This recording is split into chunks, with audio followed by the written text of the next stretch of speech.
Hey guys, welcome to Hope with Jonathan. Appreciate everyone's support for the show. I hope you guys will share this with your friends, share it all over social media.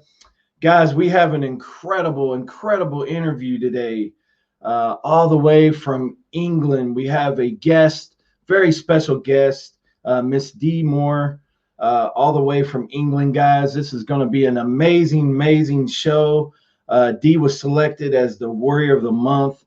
She also has a podcast, Diary of a Kidney Warrior podcast that you can find streaming on most platforms.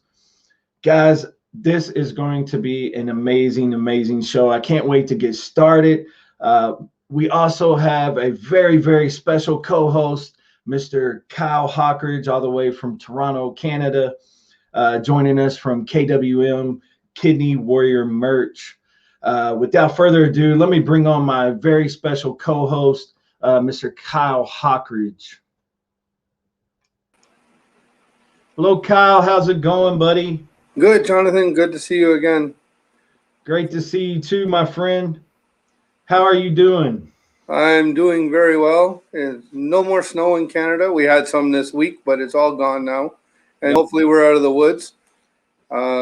Doing very good. And I thank you for helping me pick this Warrior of the Month and interviewing her today. Absolutely. Kyle selected a Warrior of the Month. If you submit your story with Kidney Warrior merch, you get a shot to get a chance to be selected as the Warrior of the Month and get an interview with Hope with Jonathan. And Dee Moore was selected as the Warrior of the Month. And she's agreed to come on to the show. And I'm just really excited and very grateful that she's willing to come on and do this exclusive interview with us. And Kyle's brought on the co-host, of course, because of Kidney Warrior merch. Why don't you tell everybody just a little bit about KWM and what you're all about? Okay, so KWM is a platform that we've built based on warriors, building a platform for warriors to tell their story.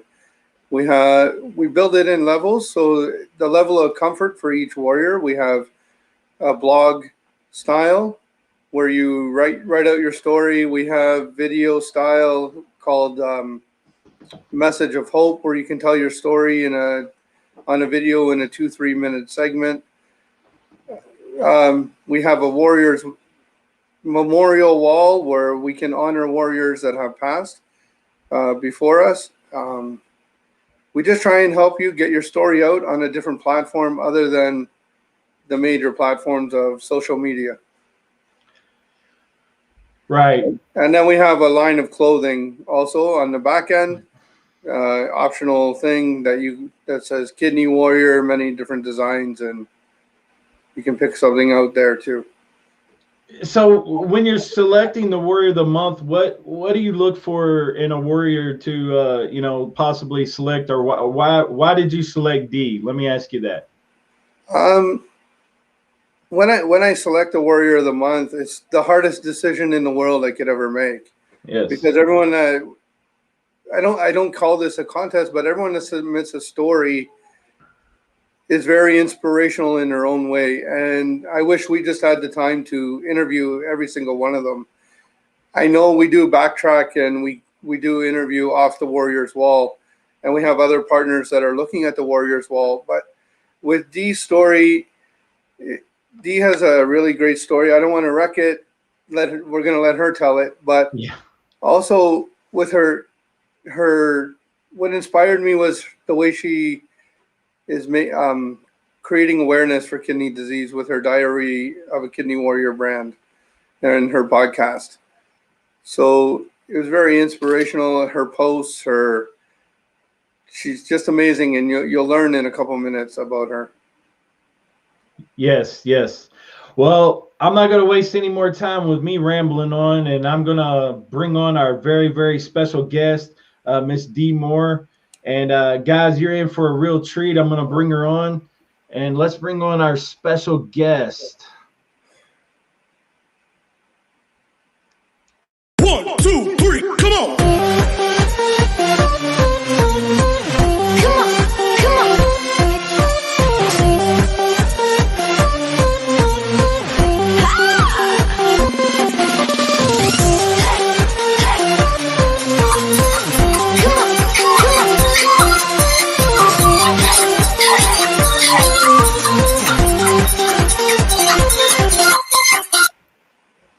Hello, Dee. How are you? Hello, I'm good, thank you. How are you? I'm doing well, doing well. Welcome to Hope with Jonathan. I really appreciate you doing the show. Thank you for inviting me. It's a real honor. It really is. Thank you. So, Dee, why don't you tell everyone where you're from and just a little bit about yourself? I'm from Birmingham, England, which Birmingham is the second largest city in England and in the centre of England. I'm 43 years old. I'm married with 2 children, and I work for the National Health Service in my day job, and all my free time I do kidney health advocacy and the podcast. Yes, guys, Dee has an amazing, amazing podcast. If you haven't listened in, I suggest you go over to, she's on Spotify, I believe anywhere pretty much that you can find, podcasts for the most part. Look for her. She's got an amazing podcast, Diary of a Kidney Warrior podcast, where she does interviews. And I've really enjoyed her podcast. I've listened to quite a few of them. I try to listen to every week if I can. So, guys, please go over and check it out. She's got amazing podcasts if you're into, kidney interviews and things like that, things that have to do with kidney disease awareness. So, but Dee, why don't you tell everybody a little bit about your personal story with kidney disease? Okay, well, my journey with kidney disease started in 2018. I'd been feeling unwell over a period of time, and the symptoms progressed until I really just was struggling to function. Like, everyday tasks became way more difficult. I was struggling to kind of get through work and just everyday tasks. So I went along to the hospital. I went along to A&E to get myself checked out because I just couldn't ignore it anymore. And when the doctors did some blood tests on me, they said straight away, we're going to have to admit you. Your infection markers are through the roof. So we're going to have to admit you now. So this came as a real shock that I had to be admitted. And I was in the hospital just over 2 months in total. And during this time that I was in the hospital, my kidney function plummeted. The doctors were doing tests after test after test. They every test that you can possibly think of to try and work out what was happening and what was causing my kidneys to fail. They in the end, could not explain why this had come about. They kind of put it down to an infection. During the time that I was in the hospital, I was fevering every single night for 7.5 weeks, until they put me on very heavy duty steroid treatment, for the final week that I was in the hospital, and that kind of stabilized things and my kidney function came up a bit. And so when I was discharged from the hospital, I was at stage 4. But I thought in the beginning that I would just recover and get better. I never anticipated that this was going to be something that would affect the rest of my life. I just thought, it will pass, it will be fine, I'll be fine. But as the weeks turned into months, things weren't getting better. And the December of that year, of 2018, my function plummeted. They tried an aggressive treatment to see whether that would help my kidneys to recover, but unfortunately, this failed. And basically, I was then presented with the fact that this was going to affect the rest of my life, and this wasn't going to go away. So I decided that while I was, on this journey, trying to figure out what I was going to do, I thought, you know what, I'll share my journey online and share what I'm learning as I'm learning it. So I started a vlog on the YouTube channel, my other YouTube channel, and I just started from there, really, sharing my vlog online, and then I kind of did a bit more on social media.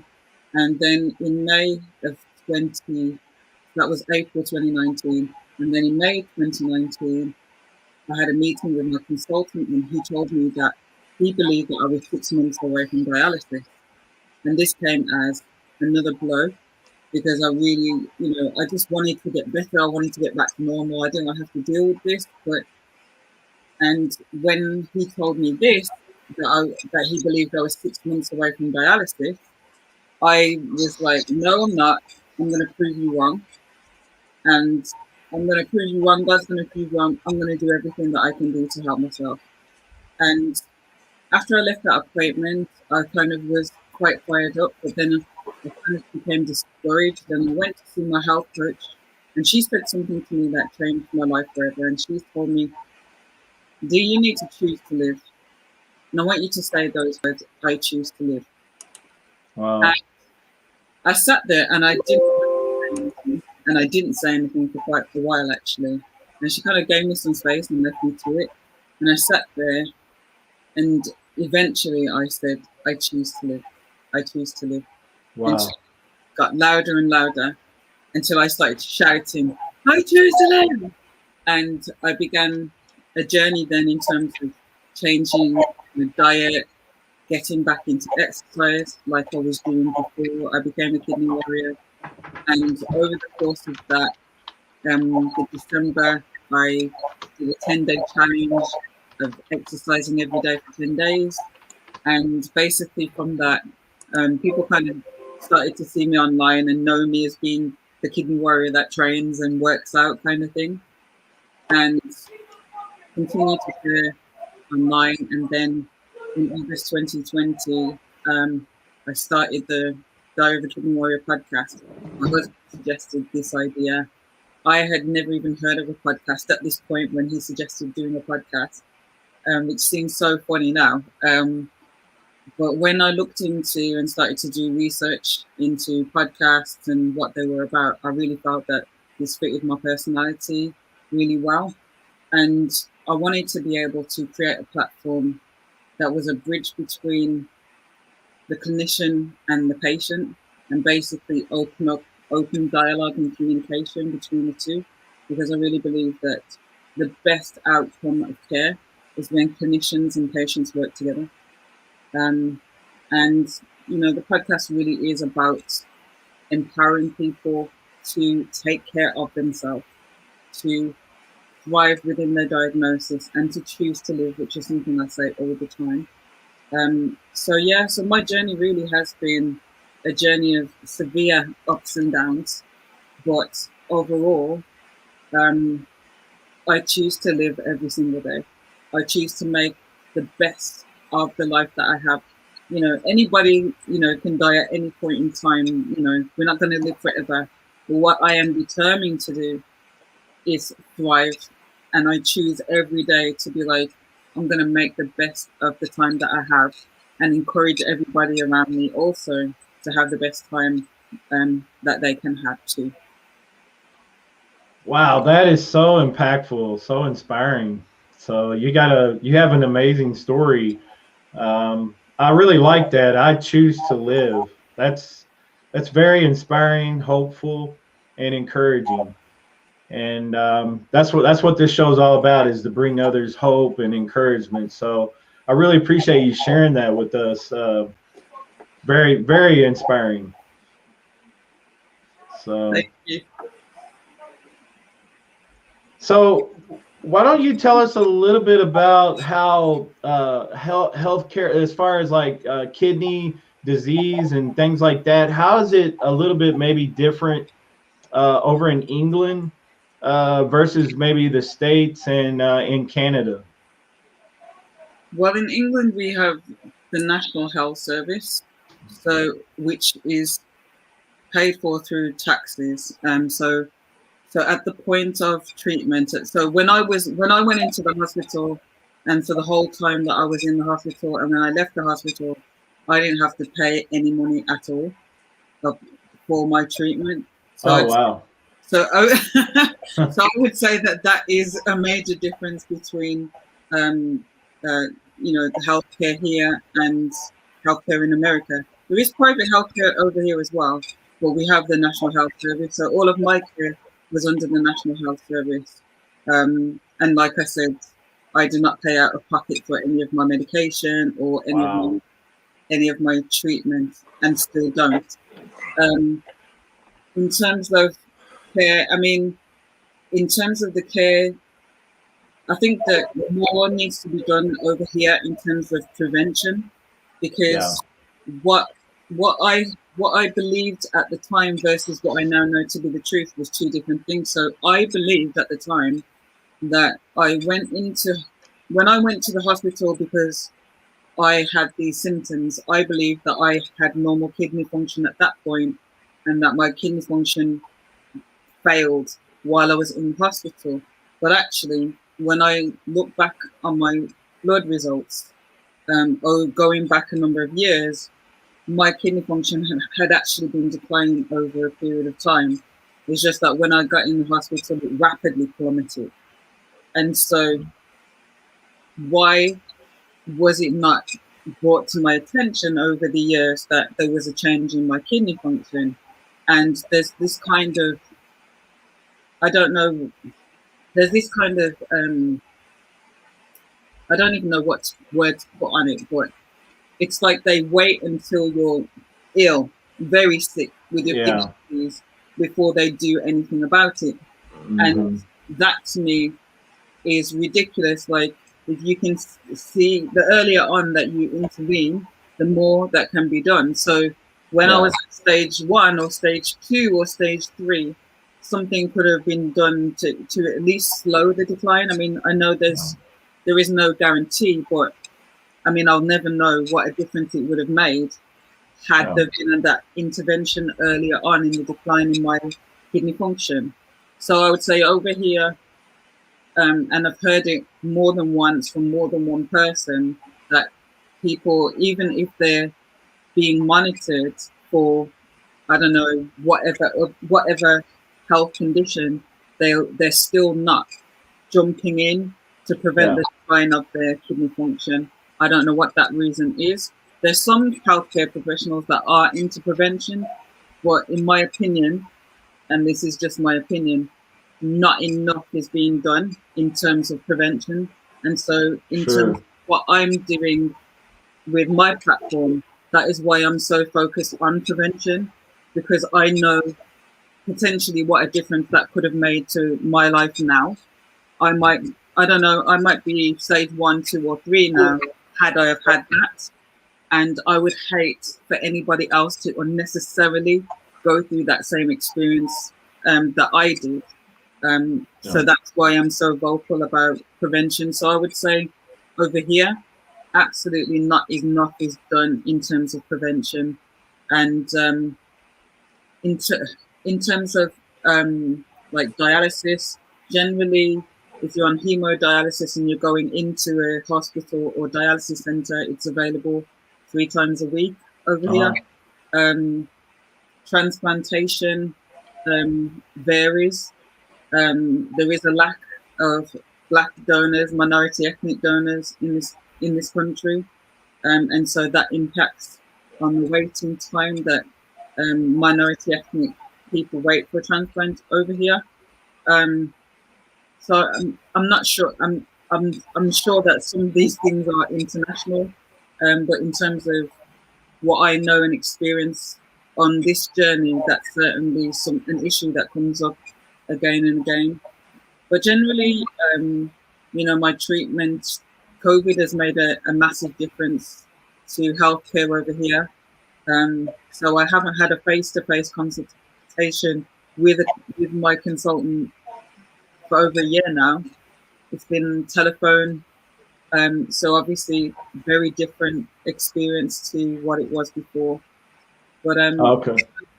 so overall, there's good clinicians and there's not so good clinicians. But one thing I am grateful for, I recognize that if I had been in the hospital for over 8 weeks, like I was in another country, I'd probably be bankrupt now. So that's one thing I'm very grateful for. Not here. NHS. Yeah. All of it sounds really familiar. Everything that you were talking about, we kind of experience over here as well. The only difference is if you don't have Medicare or Medicaid to help you over here, you're paying out of pocket with the private insurance and if you can't afford that, the good thing is though is that once that you are considered into renal failure, they passed a law over here. It's actually a federal thing that you're automatically covered on Medicare. And so at that point, you're pretty much taken care of. But there's a lot of different things, a lot of different discrepancies and things that when you get into healthcare over here that is really questionable. And like you were talking about, the doctors here seem to not do a whole lot of prevention as far as pushing you toward dialysis instead of talking with you about transplant. It seems like they want to push patients, right into, here you need to go to dialysis instead of informing them, hey, you need to be talking to people about getting a donor. And so that's what we've been trying to do.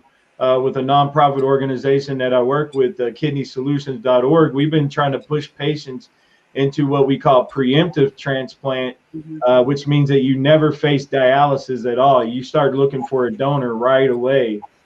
And so that's kind of how, we have some similarities, but some differences as well. What about you, Kyle? What's it like over there in Canada? We do exactly what you just are offering up. I know when my wife was stage 3, the nephrologist said you got to start looking for a donor, and we started from that moment with our family list. And unfortunately, none of us are a match for her, or medical issues that we can't donate. But over here in Canada, it tends to be look for a transplant before dialysis. And our other good part is we have universal health care, just like the UK. So our medical bills are not ramping up either. Yeah. So, yeah. Well, like I said, once you get on Medicare, your bills are pretty much taken care of. But it can be a process for some people. I went on it right away because I was an emergency case. So once I reached, stage 5 ESRD, went into complete failure, I was, covered by Medicare at that point because of the law. But hey, we have a special guest or a special friend of ours, Shane Blanchard. He's chimed in. I want to say hello to Judy's Journey Hawaii. Hello, Judy. Appreciate you chiming in. Shane, appreciate your support. He had a question. Do you feel the healthcare in your country is better or worse than America for kidney patients? That would be a very difficult question for me to answer because I can only talk about my experience of the healthcare in England. But for me, the fact that I was in hospital for 2 months, signed my discharge papers, went home and didn't pay anything, I think that would be, I would say that that's a much better advantage. I don't know, but on an overall, I don't know because I haven't experienced healthcare in America to be able to make that comparison. But I suppose there's advantages and disadvantages of both. But The Canadian system just tends to be longer wait times. yeah. Yeah. When I guess when you're paying for it out of pocket, they'll see you a lot quicker. Yeah. Than when you're waiting, 2 months or 3 months for an appointment to come through. So there, like you said, there is advantages and disadvantages to both systems. Let's just put it this way: if you don't have any health insurance here, expect a huge bill to come in the mail. A huge bill. And in some cases, you have to pay for some things up front. And if you don't have the money, then I don't know. It's a tough system. It really is. It can be really tough. But I mean, we have a great system. Is once you get onto Medicare, once you get onto that, then you're in good shape. But like I said, if you don't have any insurance at all, and I was a product of that because most of my jobs that I worked were contract type of jobs that didn't offer insurance benefits. And so I would work a contract, and then once that contract ended, I would go to the next type of contract job. I worked in technology repair. And those type of jobs for me just didn't offer benefits. And I knew that going in. At the time, I thought I was superhuman. I was never going to get sick, so I didn't worry about it. But once I got sick, wow, I started realizing, this is going to be really, really expensive. And luckily for me, though, I immediately went into to Medicare, and that took care of. And it continues to take care of me under that system. But had I not had Medicare, I'd be in a real big, I'd be in bad shape right now as far as financially. And but nonetheless, those are some great aspects of the kidney disease community that we definitely need to address. On our end. Also, you spoke about prevention. Over here, I would say that prevention over here is at a minimal. I wasn't very well educated on kidney disease at all, and I was a type 2 diabetic, hypertensive. The most education I got was they handed me a pamphlet and said, "Here, you have diabetes. Go home and read this. It can cause kidney disease," and that was it. That's all I heard. They didn't go over, what kidney disease was and what could happen and dialysis. I didn't even know what dialysis was until I ended up in kidney failure. So there's a lot of different things that we definitely could improve on as far as prevention and education. I really feel. What do you think, Kyle? Oh, it's the same here. With my platform, I don't know of many Canadians that are trying to. There are some, but the group is very small that is trying to awaken awareness in regards to kidney failure, kidney disease.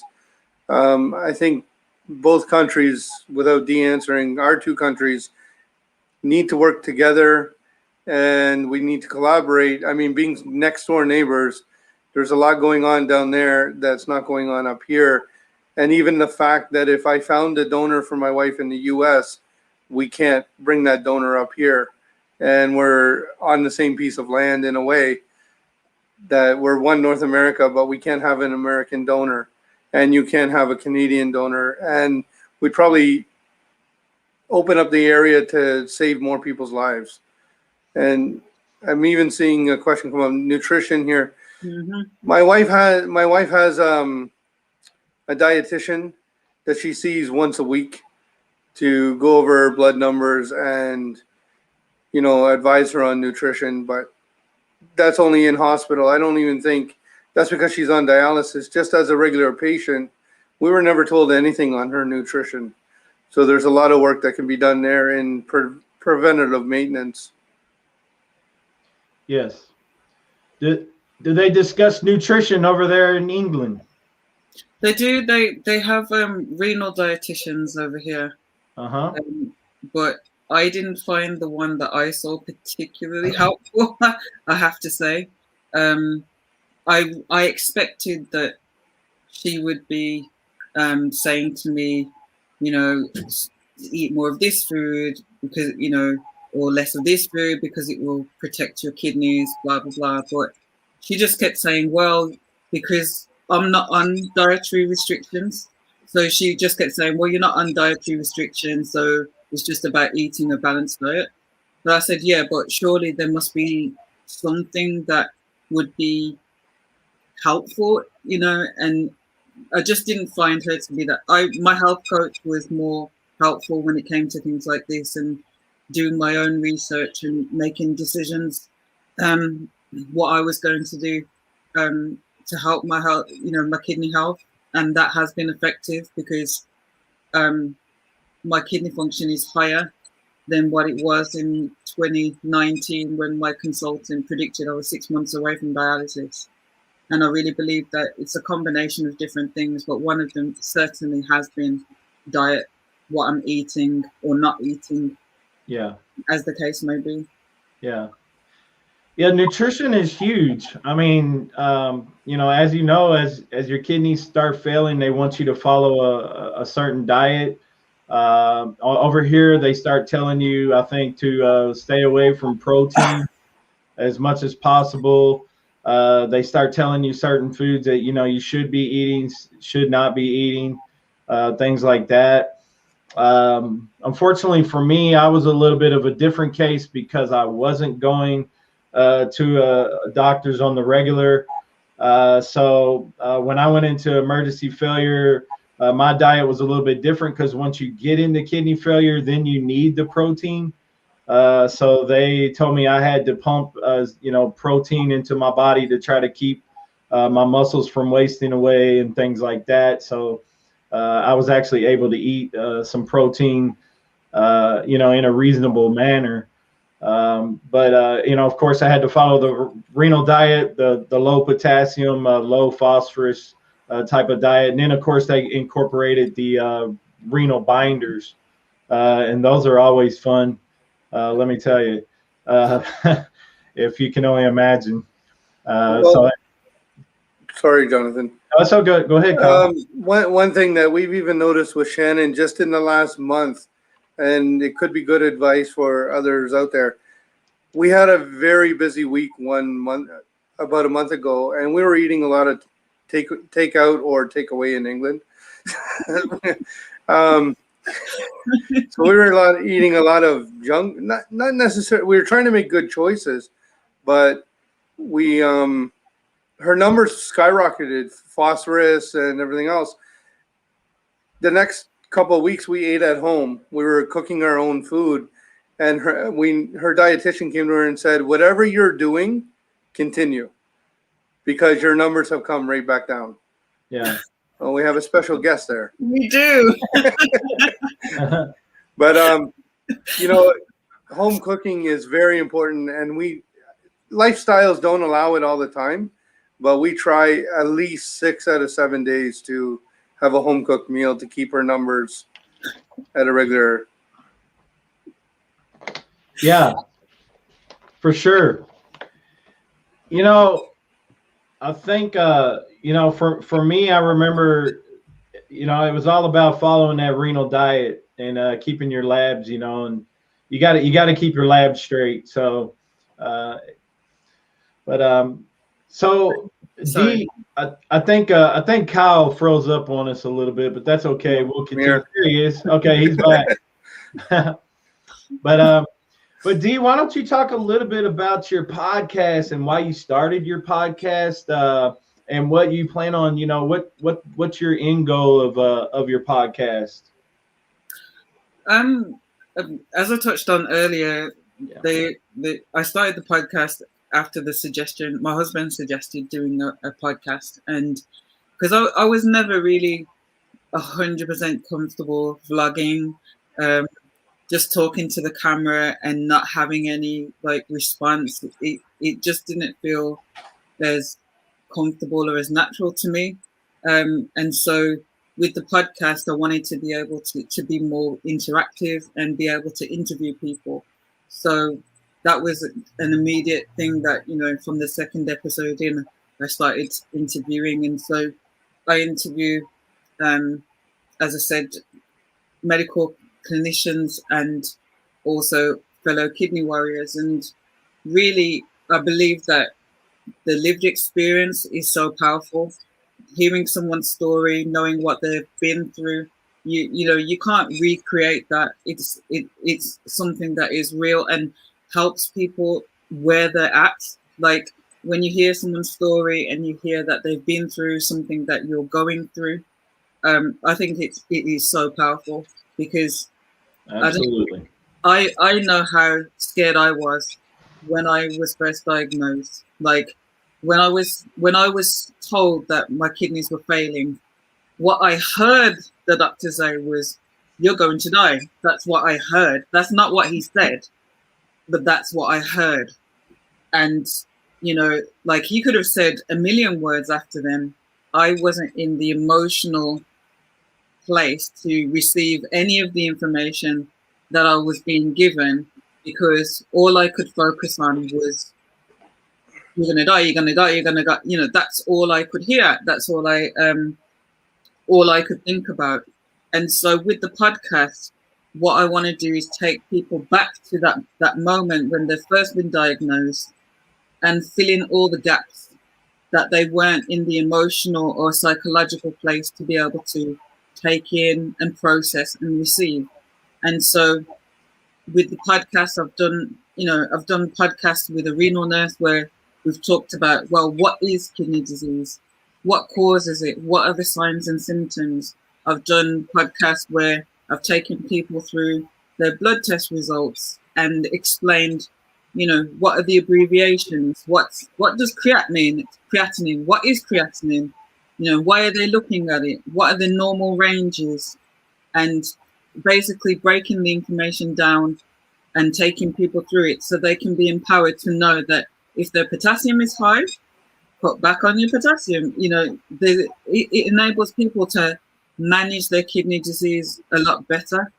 And then, like I said, I'm about prevention. So if you know what symptoms to look for, what things to look out for, that empowers you to prevent going down that road in the first place, especially if you have hypertension or diabetes, you know, telling people, look, this is what you can do to take care of yourself. So my tagline, well, my main tagline for the podcast is, choose to live. But the other main tagline for the podcast is sharing faith, knowledge, hope, and love. So I want to encourage people that, you know, kidney disease isn't just a death sentence. You can live a full life. You might have to do things differently and modify things and edit things, and you might have to sacrifice a few things. It's nothing compared to, you know, having that quality of life and length of life, you know, watching your children grow up or being able to move and run around with your children and being able to enjoy life. There's so much more to the disease than that.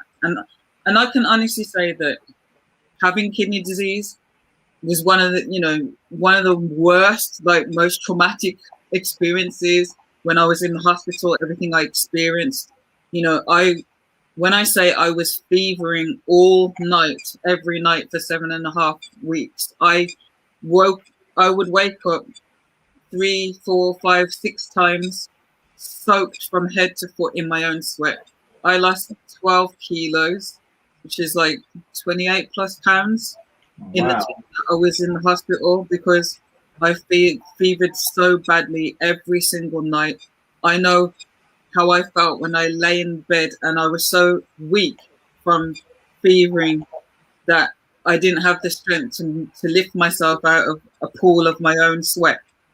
I know what Wow. it felt like when I, if death was an option to me at that time, I know I would have taken it. And when I look Wow. back on how much I suffered during that time, and I look to now, and I think, and when people are kind enough to send messages to me or tweet me or DM me, and they say how much the podcast is helping them, then it really shows that none of that was for nothing. None of that suffering was for nothing, and that something good has come out of something so horrendous and so painful, but so it wasn't for nothing. Because as I sit here today, I'm blessed to know that I've taught people things that has helped change their life, and that just humbles me, because I'm glad that God didn't answer that prayer and I'm still here, because there's been so much good that has come out of this situation. So the podcast really is, it's about empowerment, because I really believe that knowledge is power, and the more people know, the more that they can do for themselves. Because another expression that I have is, you are the common denominator at every single one of your health appointments. You are the only one that is at every single one of them. And sometimes when you're dealing with different doctors, different nurses, whatever health professional, sometimes things can slip through the net. So you are that common denominator. So you have to be your health manager. And the only way that you can manage your health effectively is if you have the knowledge to be able to say to the doctor, have you considered this, that? Speaking personally with my own situation, I was on a high dose of steroids, and I basically negotiated my way all the way down to the lowest dose of prednisolone that you can be on to maintain your health. And the same with my other medications, because less, if my body can thrive with less, why am I on more? Is my way of thinking.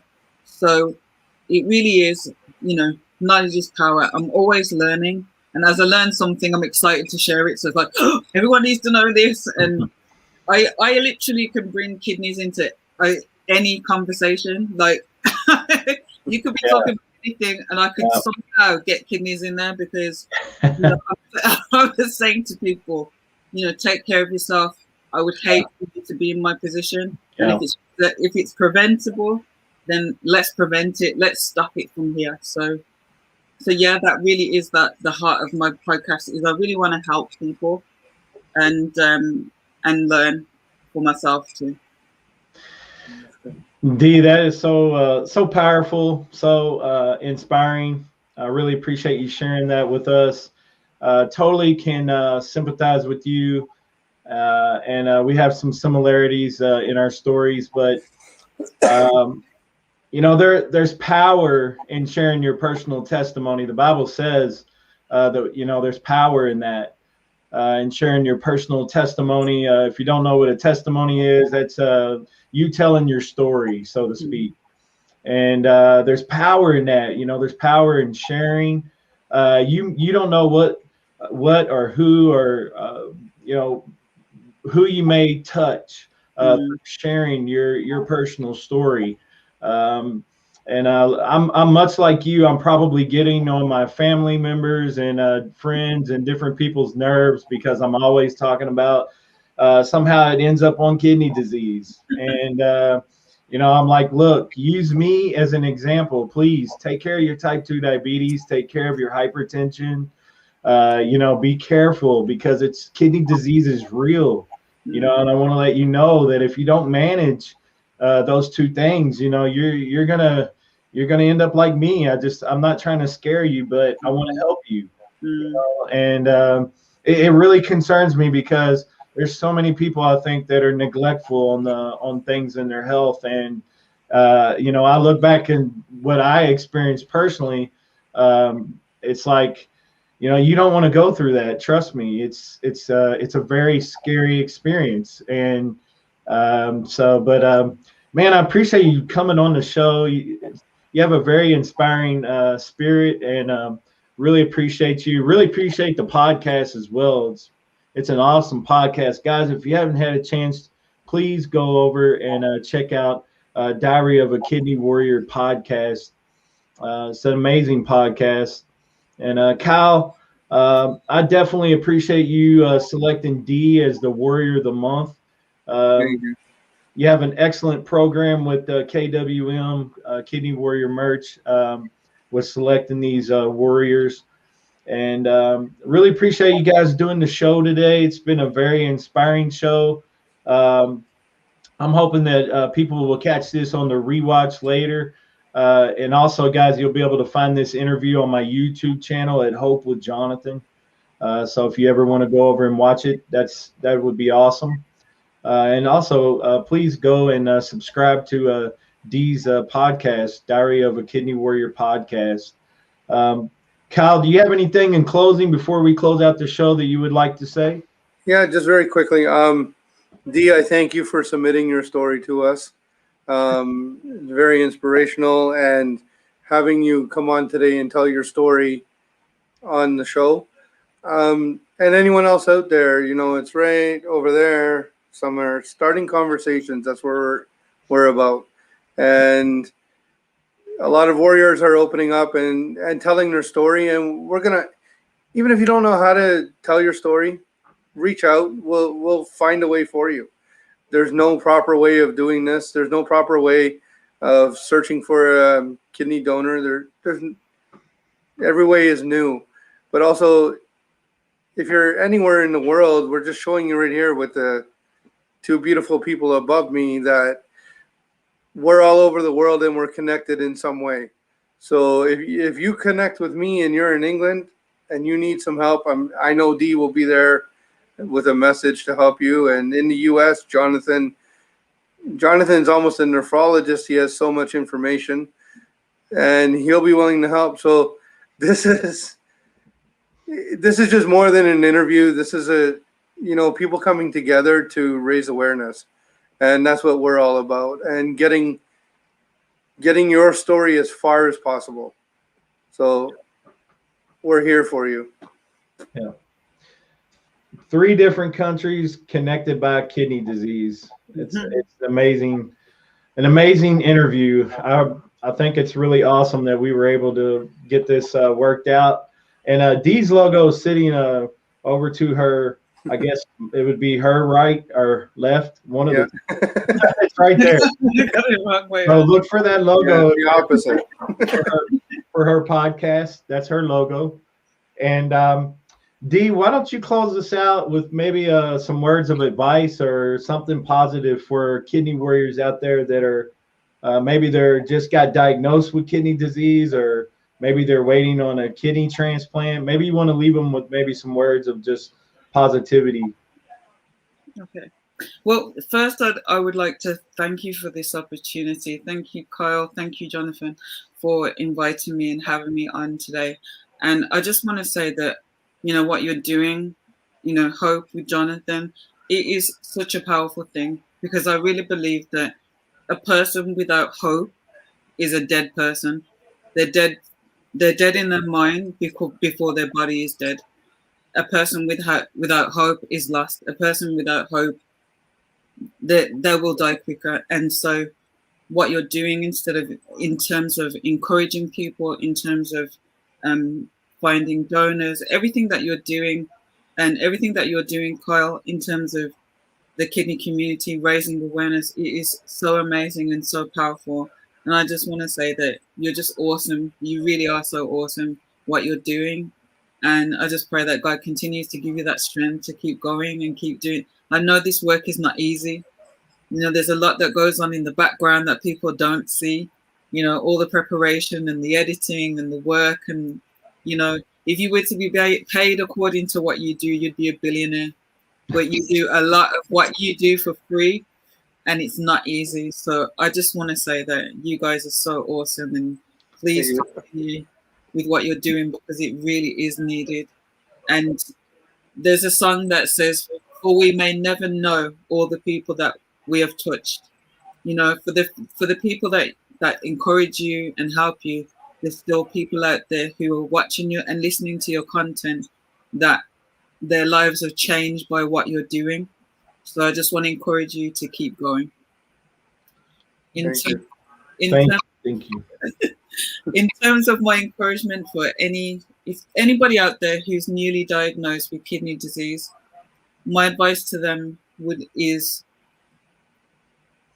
kidney disease is not just a death sentence. You can have a full life. You might have to do things differently, but you can still live a normal life. Don't lose the things that are important to you. If you loved going for walks, go out for walks. If you loved going to the cinema or different things, well, COVID's changed that, but the things that you used to do before, still do them. Keep as much of your normal life as possible, because this disease, it can steal so much from you, and you might feel like you'll never have a normal life again. But what I will say is, take it one step at a time, one day at a time. You only have to take one more step than you did yesterday to make progress, and then the next day take one more step further, and then before you know it, you've walked a full mile. Before you know it, you've walked 10 miles. And that's how it is with this journey. Whatever it may be, give yourself permission to make mistakes, to try things, to rest. Like, it's hard when you feel tired all the time, this, that, and the other. You might feel guilty that you can't do this and you can't do that, especially if you have children or other responsibilities. Give yourself permission to rest and take care of yourself. Give yourself permission to do things differently than you did before, to enable you to do them now. And read as much as you can, learn as much as you can about this disease, so that you can empower yourself with knowledge to thrive within this condition. And just keep going, don't give up. You can do this. So that's my advice. Thank you so much, Dee. That was very inspiring again. Again, guys, really appreciate Dee Moore coming on all the way from England. Amazing guest today. Kyle, appreciate you coming on as well as co-hosting. Thank you. Guys, again, you can go over and check out Diary of a Warrior, Kidney Warrior podcast. I'm on Instagram as well, so check me out on Instagram and Facebook. Yes, she's on Instagram, so you can find her over there.